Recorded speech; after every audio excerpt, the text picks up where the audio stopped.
Good afternoon, and welcome to this second panel of the Organic Food Conference. My name is Eric Gall. I'm Policy Manager at IFOAM Organics Europe, and I will have a pleasure to moderate this panel from Brussels in Belgium. Indeed, like it was said, the European Union published its strategy on the farm to fork in 2020. And as part of the objectives of this strategy, there is a target to reach 25% organic land by 2030. The farm to fork strategy aims at transforming food systems towards sustainability, and having a target for organic is an important recognition of the benefits of organic farming for society, for the environment, and for farmers. So it means that organic is not a premium market anymore. It's not a niche market anymore. It has a vocation to transform food and farming in Europe towards sustainability, and it is at the core of this farm to fork strategy. And actually, Commissioner Wojciechowski, the Commissioner for Agriculture in the European Commission, clearly said that the extent to which we will be close to 25% of organic land in 2030 will be one of the most visible signs of the success of a farm to fork strategy.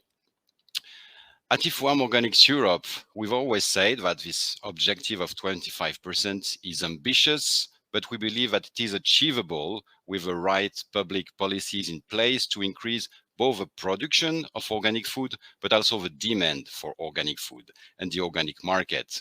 And I would like to clarify once again, like Eduardo Cuoco did in the introduction, that this objective is an average at the EU level, which means that we do not expect all countries to reach 25%, but each country should put in place the necessary policies that would make a fair contribution to reaching this objective, and that countries which are already beyond 20% organic land should continue their efforts to go even beyond 25%. We also had the publication a few months ago of a new European action plan on organic farming, which sets in details, the measures that can be taken at the European level, at the national level, at the regional level, to increase both the production and demand for organic food.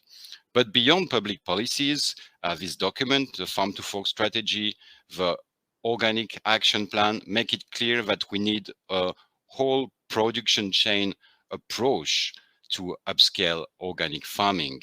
And indeed, the role of companies will be very important, both organic and non-organic companies, to upscale organic farming in Europe. And this is precisely what we want to discuss in this panel today. We want to discuss the role of companies in reaching this 25% target. What are the company strategies for the next 10 years? How can we work together to reach more sustainable and organic food systems? And potentially, what are the obstacles to reaching this target, and how could we overcome them? Before I introduce our speakers to you, I would like to remind you that we will have a question and answer session after the intervention of our speakers. And for those of you who are online, you can ask your questions in the chat box. Be careful, not the Q&A box, but the chat box function on the StreamYard interface. And for those of you who are lucky to be in person in Warsaw, you can raise your hand and you will be given a microphone to ask your question. So without further ado, I would like to give the floor to our first speaker, Sylwester Struzyna, who is the CEO of BioPlanet, whom I believe is one of the leading retailer of organic products in Poland.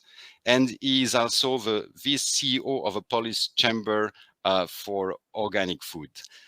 Sylwester, welcome. Thank you for joining the conference. Can you hear us well? Good afternoon. Thank you for joining us. And I will give you the floor immediately. So in our view, what can be the role of companies to reach the 25% target? The role of companies is to to deliver organic food to the shops in the lowest possible cost. But I think that to reach this 25% of agriculture, we need two things which were discussed here. One is to have a bigger supply of organic food from farmers and processors. Second is the demand, and the demand in Poland is still very small. This is just 0.5% of market. And the biggest problem in Poland is that people don't trust any certification system. People in Poland don't trust any marketing. So this is the role of companies, the role of government to organize public campaigns which convince people that system of certification in organic food is working good, that organic food really has no pesticide residues. And this is very difficult because actually people in Poland don't understand the difference between organic food and conventional food. We as a company try to educate people in organic shops, teams in organic shops, and final customers what is organic food. We every quarter prepare a special magazine about food in which we try to convince people about benefits of organic organic food.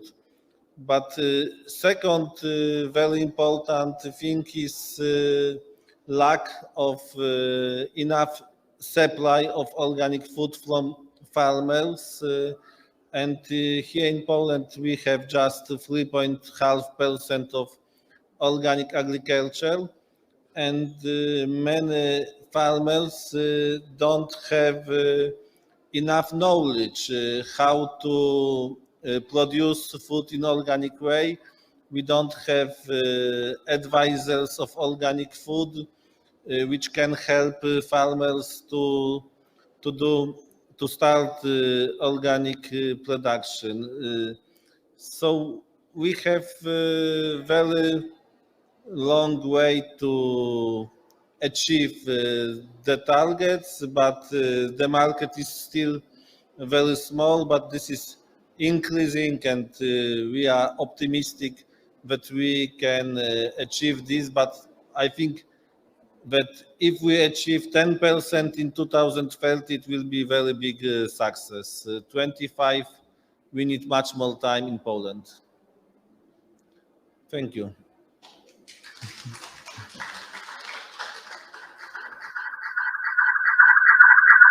Very much. Thank you very much, Sylwester, for highlighting some of the challenges ahead. I reassure you, I don't think nobody expects Poland to reach 25% of organic land off of the market for 2030. But thank you for raising these important points. If I may, I would like to already ask you a couple of questions, because you said that there was a low, I can hear some echo, a low awareness of the benefits of organic farming in Poland among consumers.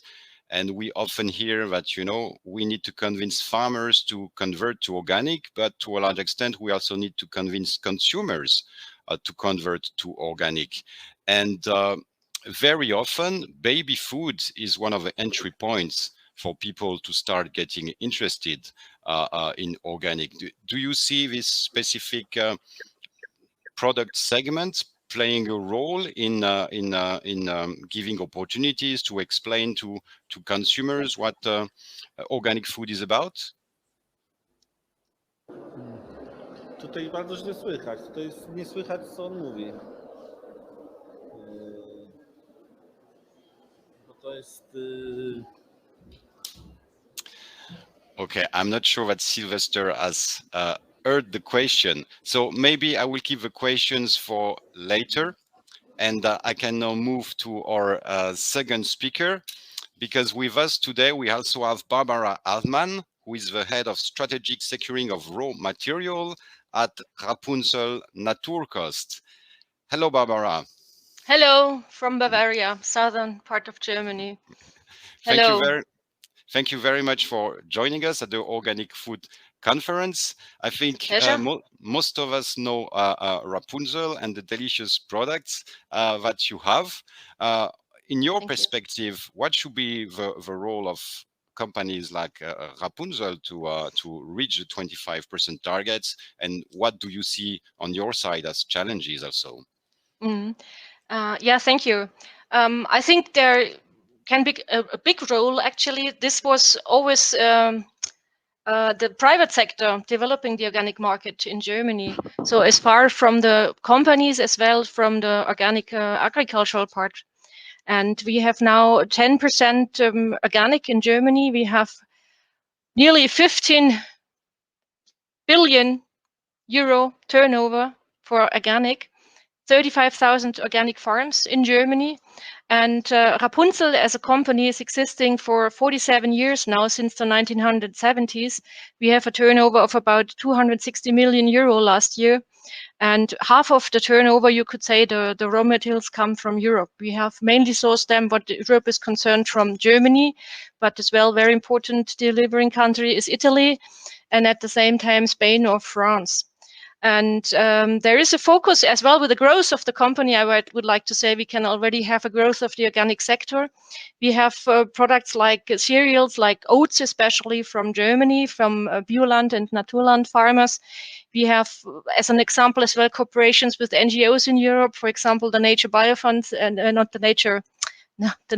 Global Nature Fund, in Spain, for the development of lentils production, pumpkin kernels from Germany, organic buckwheat from Germany. So this is the kind of products that we are sourcing, especially for sure tomatoes from Italy, pasta from Italy. And our focus is as well to work on more products which are based on European raw material. And that means sometimes as well to make a calculation with mixed ingredients to make it feasible in what the calculation is concerned, because still lots of raw material coming from Europe has a very elevated price in regard to the international market, especially if you look to the pulses, and if we look as well to the seeds market, pulses like lentils or beans. This is the most, I think there is the biggest differential to the international organic market coming from North and South America, and as well from Asia. And we have another focus to support as well the breeding activities of some companies, because we think that the development of organic in Europe as well depends highly on the availability of specific and adjusted varieties. And this is quite important topic. So what is our strategy as a company? Our strategy is certainly going more to a combination as well of organic and fair. Because fair means for us that the ecological sustainability goes together with the economical sustainability.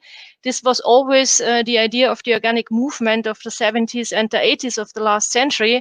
And with the organic regulation in the 90s last century, there was just a focus on organic, on being organically certified. And due to my perspective, it was a little bit lost out of view to see that the economic sustainability is as important for the farmers, especially. And Rapunzel is as well more and more going to speak about fixed prices, not just to relay or to look to the market prices of some products, but offering, for example, we do that for the oats, to say we offer a fixed price for the oats for 3 years, for example, so that farmers are interested to grow that, and to grow that on a sustainable basis, economically wise for them. Long-term agreements, this is always something that we did and still do, and this is as well a very important strategy as well for the future, to go for long-term agreements with the suppliers. One example is our pasta supplier from Italy. We worked with them, Gino Girolomoni, for more than 40 years. And for the farmers in that area where they are, it was the question either to stop farming or to find another concept. And this concept and the solution was for them organic. And until now, for 40 years, we work with these farmers in Italy, and so they did not, we had that, I don't know, some of you might know that in the last, well, in the 80s and the 90s, I grew up actually with that. There was this saying in German, wachsen oder weichen, growing or go away, grow or go, yeah, for the farmers to say, either you grow with conventional organic, conventional agriculture, or you go. And organic was a concept which helped many farmers as well to survive as a farmer. Yeah. How can we work together? Yeah, more networking. This what IFOAM Europe is doing is quite important, even more needed, I would say. And I see a certain challenge because a big part of the German turnover of organic is now made with the conventional supermarket chains. So it's the retail sector, but they are most of the time or many times not involved in the organic movement. I would still call it like that. So this is really a topic that we have to tackle somehow. I think long-term agreements, this is something in general which is important for the farmers in organic. And organic and fair, I would say this is something important to look to economical sustainability as well, which is highly important if you look to European market development. The farmers need reliability for their products, and the farmers certainly need higher prices for their products than you have to pay if you buy from large entities from Canada or from South America or even from Asia. And the European farmer has another cost structure, so he needs another price in the end as well. So we have to look to this topic.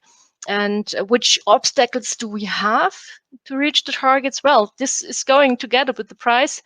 I was said, I think it was by Alex Beck, if I remember right, from IOL.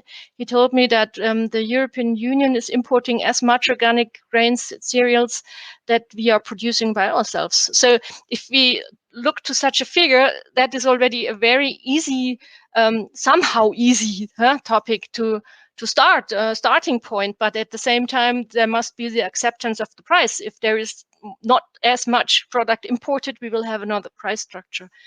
And with the growing competition in the sales market, this can be a challenge. And yeah, and another specific topic about the supply of organic pulses and seeds. I still see a challenge in Europe for the growth of pulses and seeds. It would be very interesting for the farmers to integrate that more into their rotation plans, but there are still some problems or challenges, I'd say.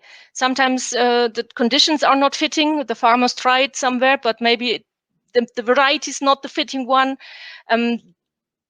Sometimes specific regions are not getting the right varieties that they would need.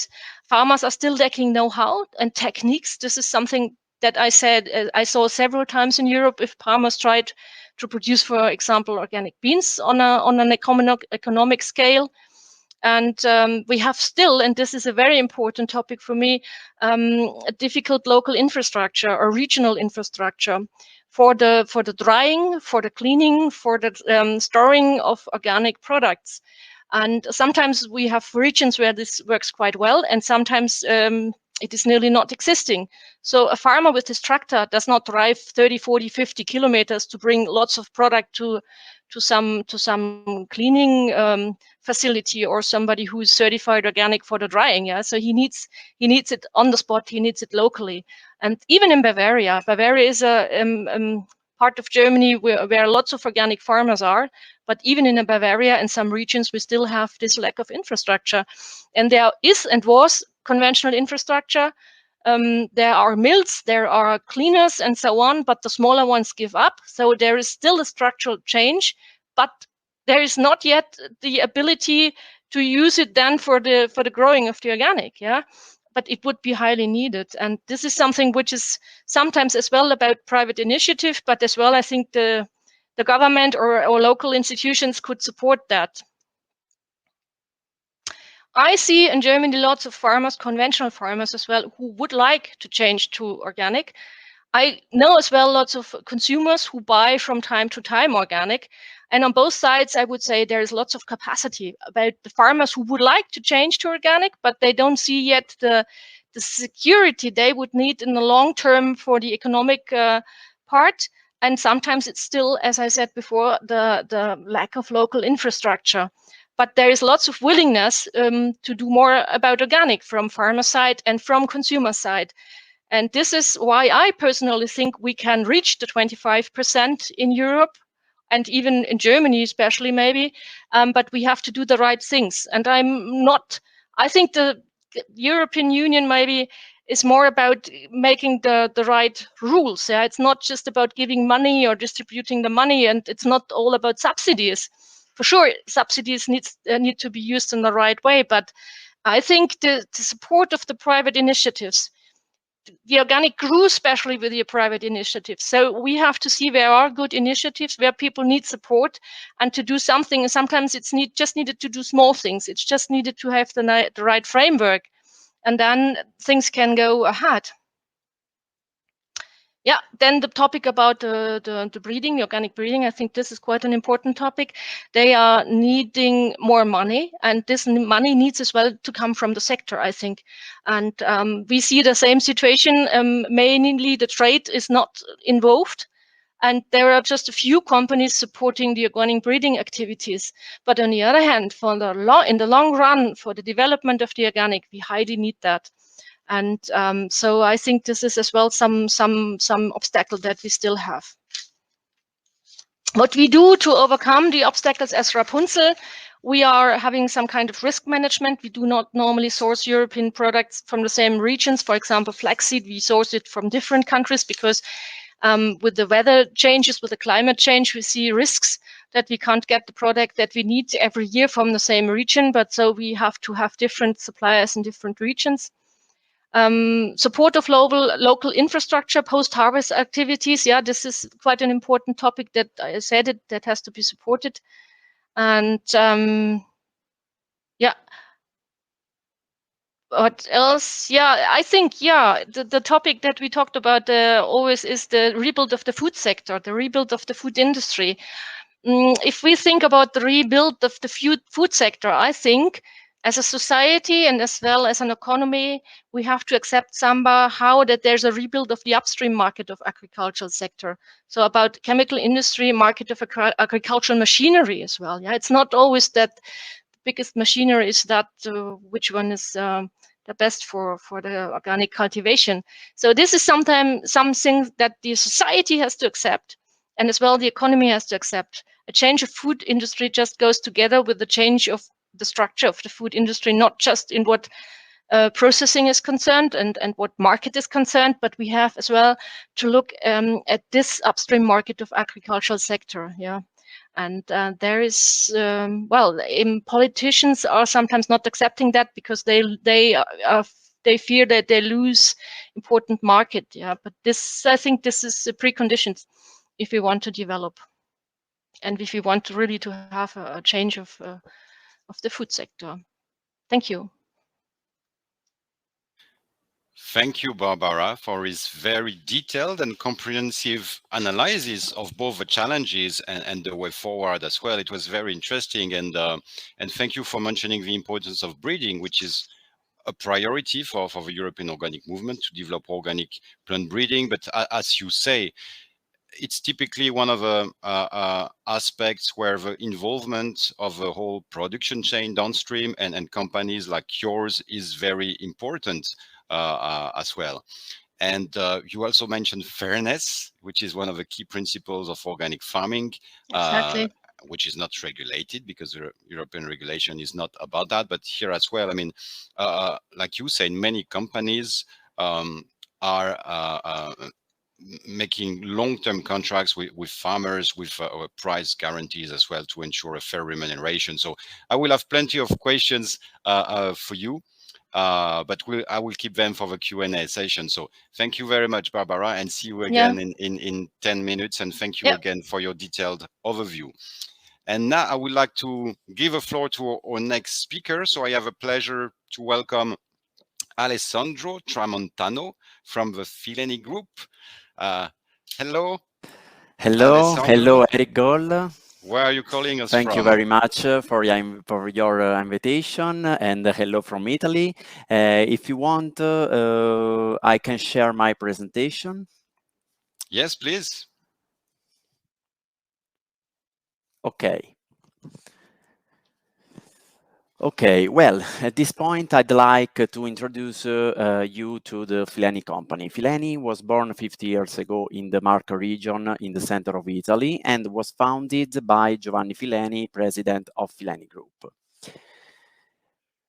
In 1965, Giovanni Fileni took an interest in the poultry sector and thus began experimenting with the first farmyard animal husbandry system. At the end of the 90s, Fileni began thinking out of the box with a new way to breeding the organic livestock. In this year marks it's a very important year because Fileni marks a moment of the awareness in the path of being sustainable and supportive towards our land and local communities. We changed our legal status into a benefit corporation and took a commitment in offsetting all of our direct emission. First of all, who is Fileni now? At the moment, Fileni is the first producer of organic poultry meat in Italy and Europe. We are the third producer in the Italian conventional poultry market, and we are the undisputed leader in the high quality and healthy product market.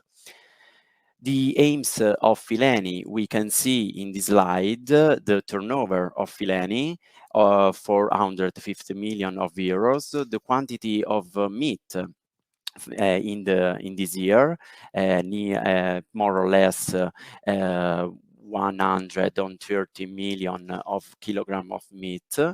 About 1,900 people work in the company and another 1,200 people work in Fileni related company.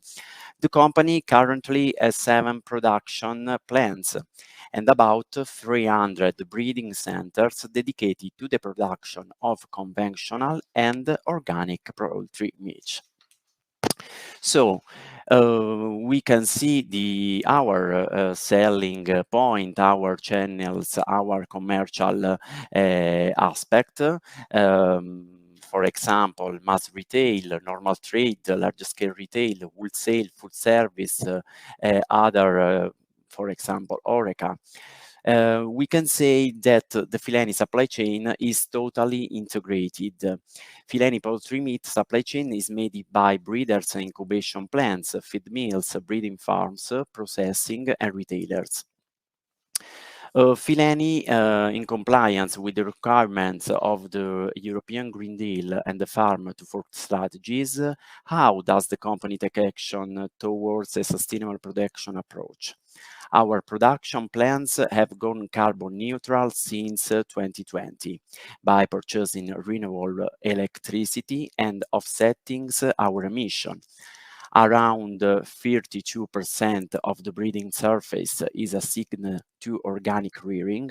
In 2020, over 97% of both organic and conventional range was produced without antibiotics. Our attention to clean energy sources is provided by the fact that the electricity purchased for both production plants, to feed mills, and company breeding farms comes 100% from renewable sources as certified by the guarantee.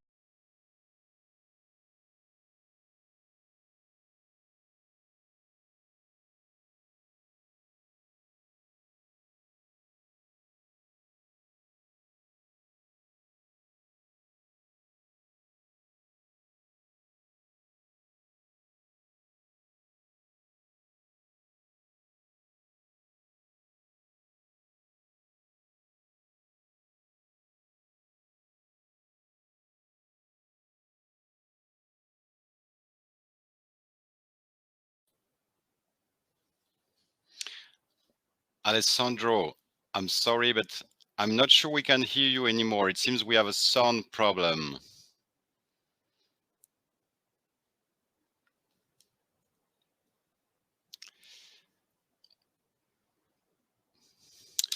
No, we cannot hear you right now. Can you check that your microphone is working, please?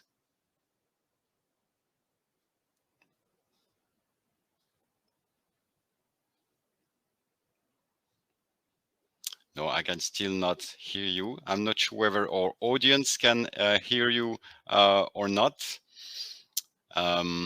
Maybe the organizers can give me an indication. No. Okay. Apparently, you should plug off your microphone and plug it again, so that you can continue the present. Ah, yes. Now it seems to be working. Can you hear me? Can you hear me? Yes. Yes. Oh, okay. Please go ahead. Okay. Okay. One moment, please.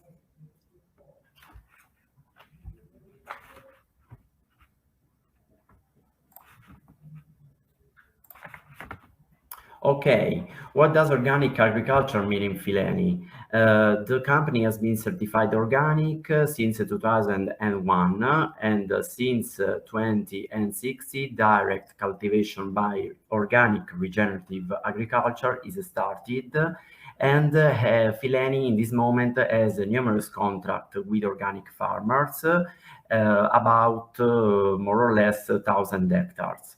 In the region where the company is located, Fileni applies organic regenerative model, even more attentive to the health of the soil and environment. The controls of organic farming go beyond respect the law, what is required by the certifier as the company carries out field inspection, takes vegetable and grain samples, check the soil tillage, and much more.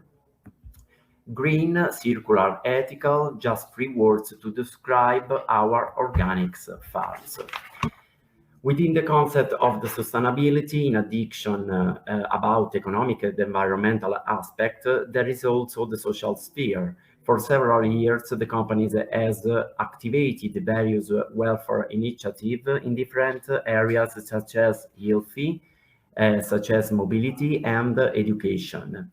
In addition to what has just been said, the company has taken an important step from this year, has become a benefit company in compliance with the requirements of corporate social responsibility. Thank you very much for your kind attention.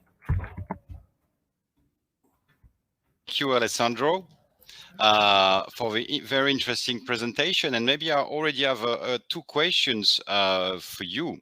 I mean, first of all, I think it's quite impressive because what we see with companies involved in organic is that, you know, it's not only about implementing the organic regulation, it's about a constant process of improvements on many fronts of sustainability, you know, on climate change, on biodiversity as well. And it's something which is quite appreciable. But my questions to you are, what are you doing to convince more farmers, conventional farmers, to go organic?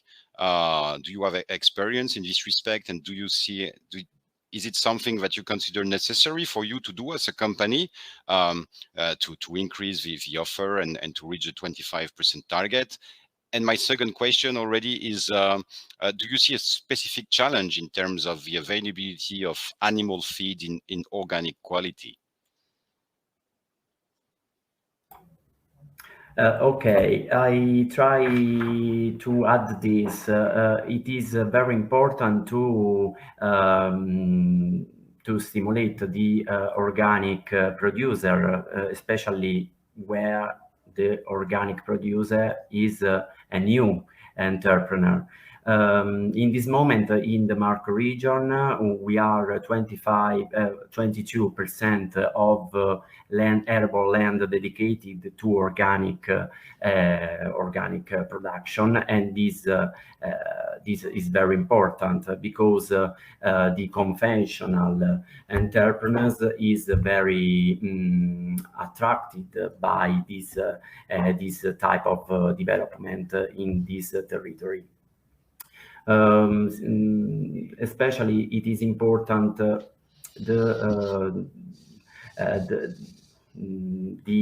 the operators, the sensibility of the operators regard on agroecological aspect, regard on climate change, regard on respect of the soil. This is one of various pillars that permit the develop of the organic model production.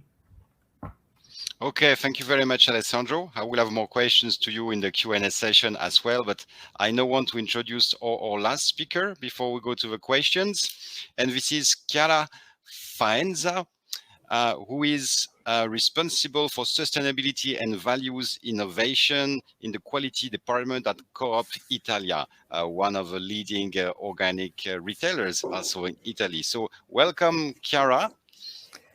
Hello. Thank you very much for your presentation, Eric, and thank you very much for the invitation. It's a real pleasure to be here with you because, as you just told, the topic of organic production and products for us is very, very important for Kopp. Let me introduce some figures concerning Kopp, just to understand the dimension and the difference compared with other kind of retailer. Kopp is one of the main Italian retailer and is a cooperative retailer with very strong values, especially sustainability, but not only. We have a turnover around approximately 13.3 billion euro. And our social base is consisting of over 6.4 million members. This is a crucial point and a crucial aspect in relation to the topic that I will describe after. Our private label is composed by more than 5,100 SKUs with a turnover approximately around 3 billion euro and a market share near 30%. The private label, our private label products are produced by more than 500 suppliers with generally medium and long-term contract, and the raw materials come mainly from Italy and Europe. And which is the rule of retailer, which is our rule, and some comments about our behavior on about organic production. What about our best practices? We have always trusted and invested in organic products, and over the year we worked mainly on two aspects to make organic products recognized and appreciated. First of all, we created in 1999 a specific brand, a specific line, product line for organic products in the private label products, clearly recognizable by the consumer. And the aspect changed over the years sometimes, but always maintaining the proper identity, its proper identity. Secondly, we have implemented a strong communication about it, about the organic products, about the organic production, to increase the consumer awareness, just to push also the consumer demand. Actually, the Kopp Vivi Verde line, this is the name of this group of organic product, is composed by approximately 1,000 SKUs, 552 SKUs, organic food, and we have also a small group, a small number of not food product with green characteristic, green claims, that is around 100 SKUs. The number for us in the Vivi Verde line is continuously increasing and is a reference point in the market for us. Vivi Verde, as a matter of fact, Vivi Verde is the best known, purchased and appreciated Kopp line together with our premium line, so it is at the same in the same position. As a matter of fact, Vivi Verde has an incidence on total Kopp product sales of more than 8.5%, and over 55% of the total organic value sales in Kopp stores are made by Vivi Verde.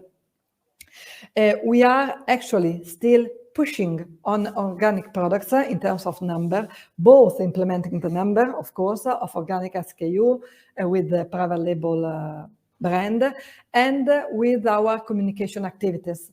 In addition, I would like to say also that we have an additional control system on the product and on the supply chain, just to implement and to achieve a higher consumer trust. But I would like to share also with you some consideration about the strategy, so how to achieve the goal of 25% of organic production related to the EU policy. By our point of view, to catch the target is necessary to focus on the definition of concrete time-bound actions to improve the organic market. And first of all, we think that there is the necessity to have an economic support with a specific and bigger budget to be invested in this area.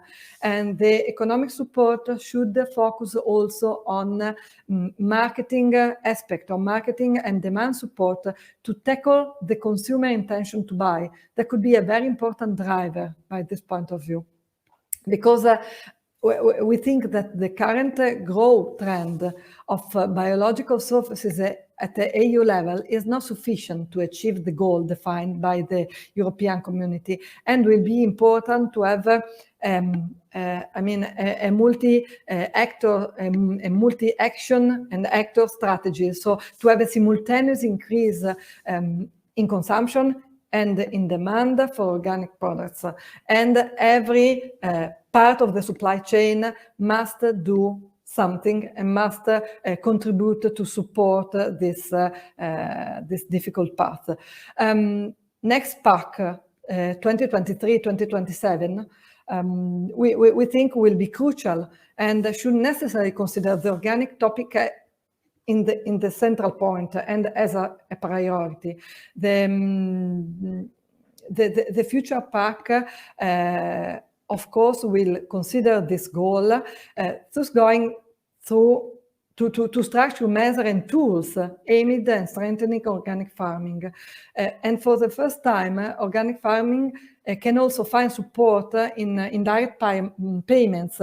Barbara underlined the importance of economical sustainability. This is, in my opinion, a central part. And the direct payment from the first pillar and will be important for the farmers that will be able to benefit from it in the face of the commitment undertaken that they will undertake in the next 5-7 years. Organic farmer can be also financed in the eco schemes and in the agro-climate environmental commitments of the second pillar, so or in both. And this is a real new. In this way, we hope, we think, and we hope that the organic production will be one of the most popular practices for the establishment of the eco schemes. However, at the moment, nothing has yet been defined because it depends on the national choices in the context of the strategic plan that each member state will have to write by the end of this year. We think also, in addition, that will be very important to push also on transparency, to tackle the fraud, also implementing controls in terms of method and conditions to increase the reliability of this kind of production. And this goal will help, of course, to increase also the consumer trust.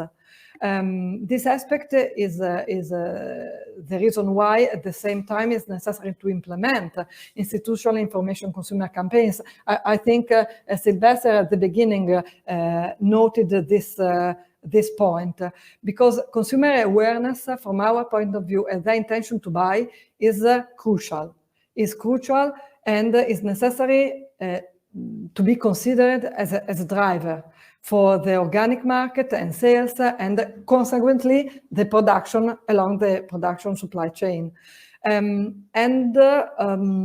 last but not least, we think that another very important topic is the technology, the digitalization, because I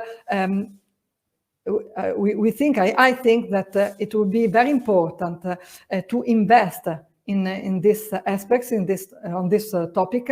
So technology can help to implement the management, but also in terms of controls. And so this is strictly related to the trust of the consumer. And it's necessary also to implement digitalization at every level of the supply chain, since the production to the consumer. We are investing a lot also on this element. We launched a campaign, a call to action also for our producer, for our supplier, with the campaign Agricoltura Alta Sostenibilità, Sustainability Agriculture campaign. We launched it some years ago, and this is a confirmation concerning our commitment. And we have seen that the companies, the Italian companies, mainly the Italian companies, are organizing themselves to go in this direction. More or less, I try to have touched every point. Thank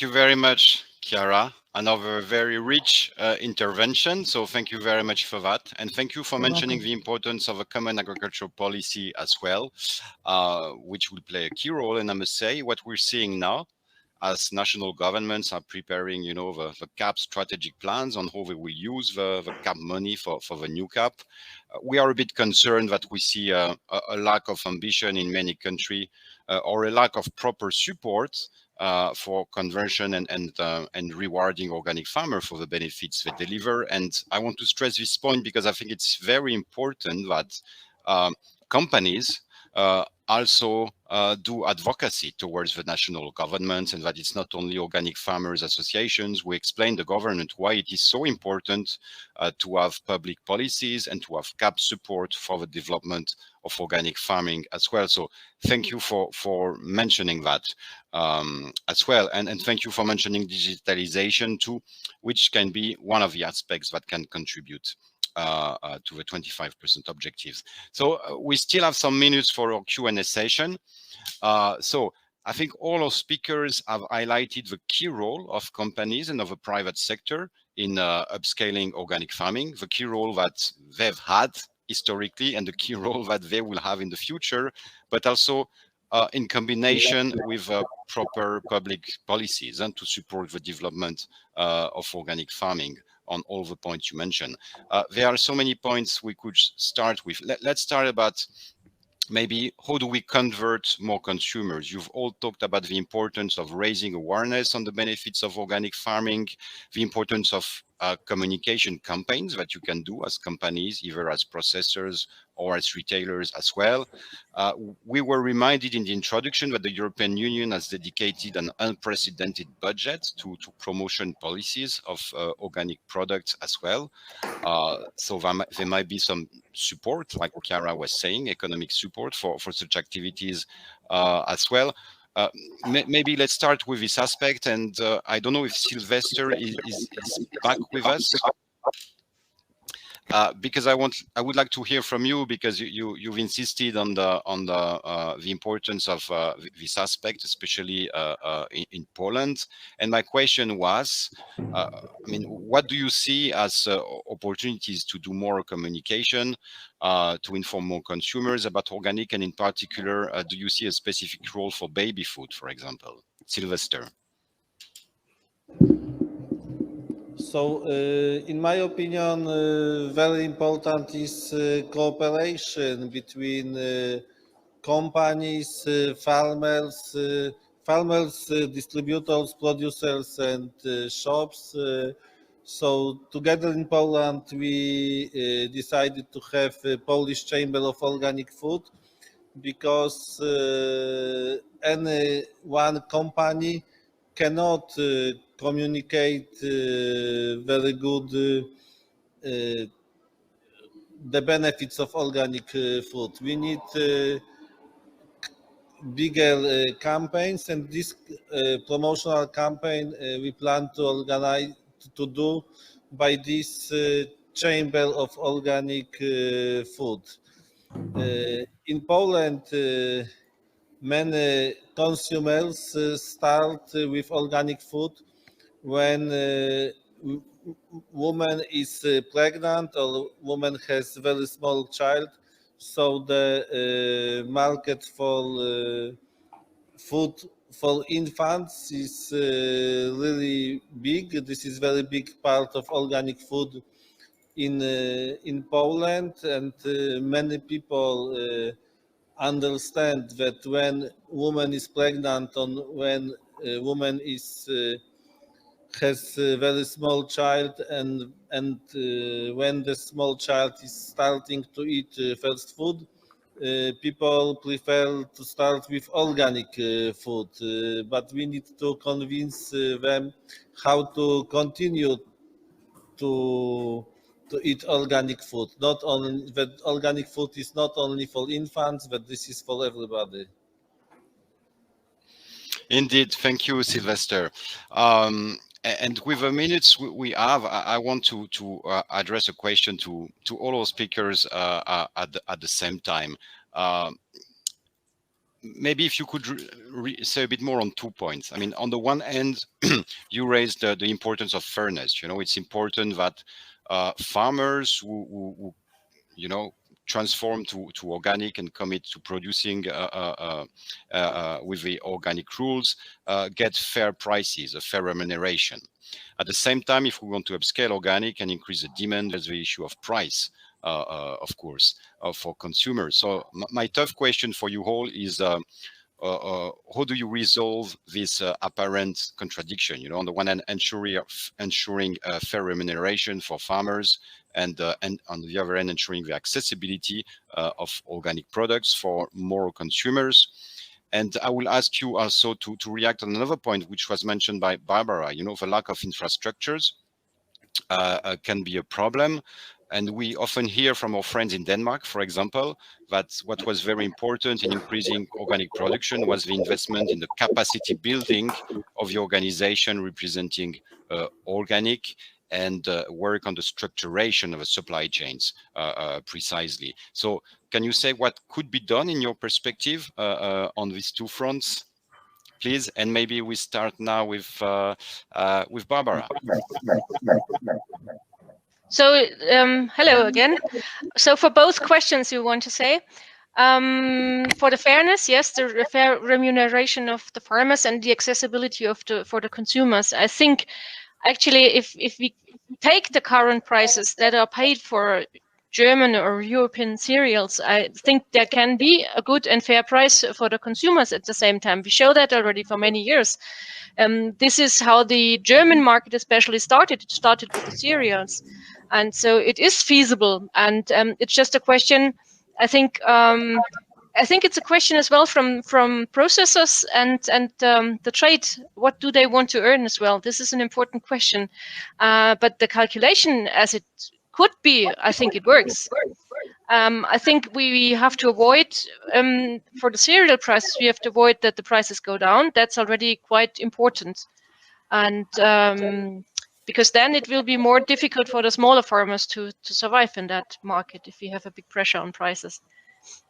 So I think it can already work. So it's not something that can be done for the future or needs to be done. And the economies of scale, this is something that can really happen on the processes level. And if you are able, or if we are able as a society to process on a level with lower costs, that can be feasible. And then the question about lack of infrastructure, I totally agree. What you say, we have to work on structuration of the supply chain. This is really important. And as I said, as I can see here in Bavaria, we would still have a structure which is destroyed in conventional. It's not reused for organic. And there need to be strong organizations to avoid that and to support even a better structuralization. Yeah, that's absolutely true. And we have such organizations here in Germany. It's the organic associations, it's Demeter, Naturland, Bioland, and maybe we have to go as well to them in order to say, okay, maybe you need to work together more, because we still have all these different associations. We have Naturland, we have Bioland, we have Biokreis, we have Demeter.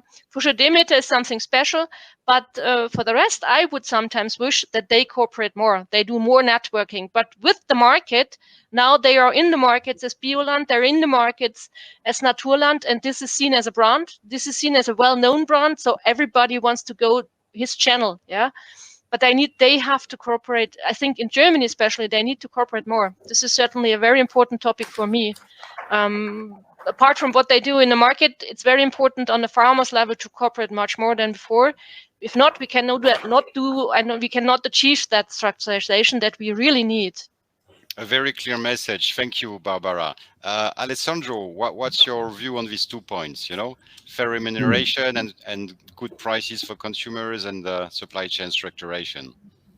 I had only this regard, Barbara. It is essential to remunerate each actor in the supply chain correctly. Above all, the farmer must connect better to the supply chain and feel part of the ethical and environmentally friendly production model. For me, this aspect is very important. I can't add other opinion moment. Thank you. Okay, thank you very much. Chiara, what about you? Yes, concerning the value chain, so the distribution in the value chain, I think that every higher cost must be distributed in the different steps of the value chain. And I'm convinced that a good price also for consumer, of course, but what does it mean a good and accessible price for consumer? Because it depends by the quality of the product that you buy and by the cost of production for this product. And so I probably I'm repetitive, but I come again at one of my points. It's very important to increase the consumer trust and to increase the consumer demand, because with a higher consumer awareness, the consumer could change the perception of this kind of products and can give the right price or can stay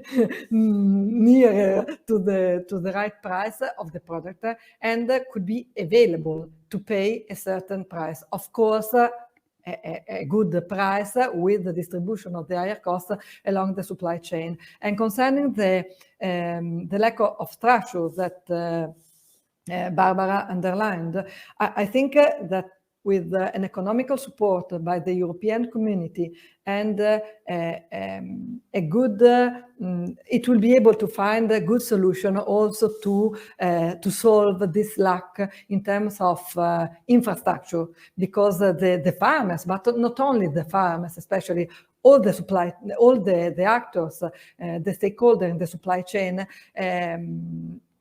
will find easily the right way to implement the organic production.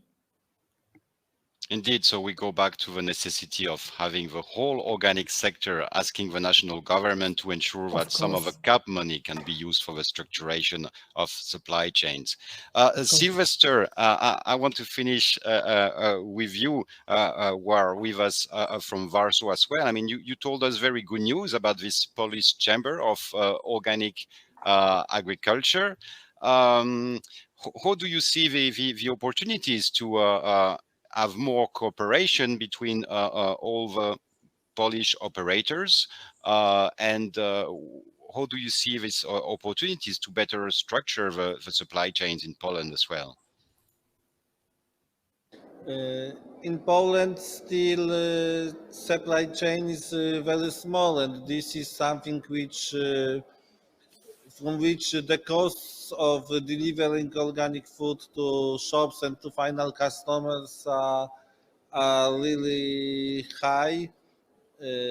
But step by step we are working to have all possible members, all possible players in organic market in Poland, to have it in one organization, because we believe that it can help to develop connections between farmers, processors, distributors, shops, and final customers and certifications body. But I think that customers understand that organic farming has bigger costs than conventional farming, and customers can pay much more for organic food. But the problem is that they don't trust that this product is really organic food. So we need to convince them that certification system is okay, and maybe some digitalization of organic certification system can help in future to build the trust to whole system of organic food.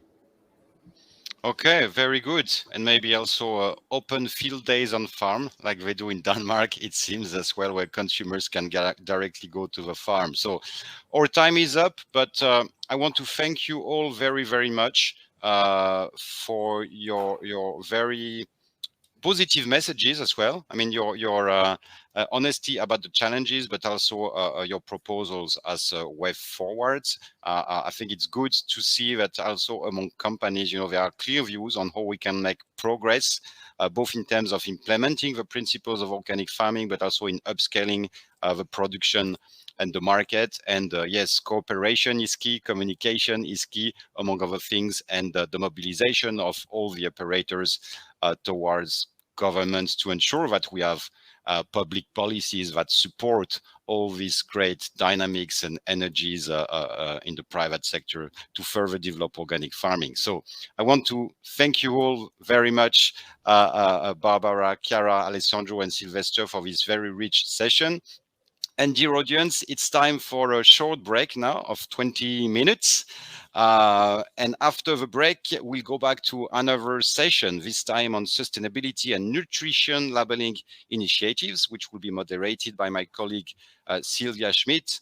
And the speakers will discuss how organic could fit in these initiatives on sustainability labeling, which could be a good thing, but which could also be a threat for organic farming if not done in the right way. So after this short break, please stay tuned for our next session. Goodbye. Thank you. Bye. Bye. Thank you. Bye-bye. Bye. Bye-bye. Bye.